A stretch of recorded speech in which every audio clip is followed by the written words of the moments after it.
ঈদ সামনে রেখে তসবিহ আতর ও জায়নামাজের দোকানে কাঙ্ক্ষিত বেচাকেনা শুরু হয়নি এখনো। সামনের দিনগুলোতে বিক্রি বাড়বে বলে আশা ব্যবসায়ীদের।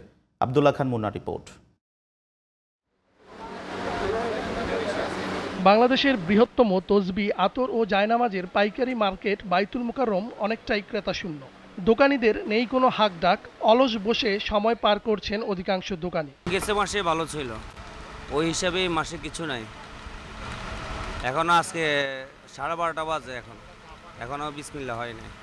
বাজারে তুর্কি জায়নামাজ, পাকিস্তানি টুপি ও চায়নার তসবির বিক্রি বেশি হয় বলে জানান বিক্রেতারা। টুপিগুলো আপনার পাকিস্তান থেকে আনা হয়, এরপরে আমাদের বাংলাদেশি কিছু ভালো কোয়ালিটির আছে।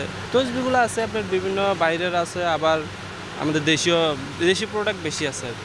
সব পণ্যের দাম আগের তুলনায় কিছুটা বেশি বলে মন্তব্য করেছেন ক্রেতা ও বিক্রেতারা।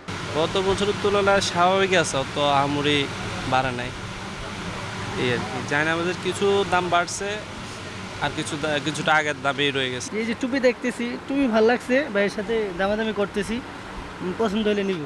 সাধারণত শেষ সময়ে তসবিহ আতর জায়নামাজ কিনে থাকেন ক্রেতারা, তাই ঈদ যত ঘনিয়ে আসবে ততই বিক্রি বাড়বে বলে মনে করছেন বিক্রেতারা। আব্দুল্লাহ খান মুন্না, জিটিভি নিউজ, ঢাকা।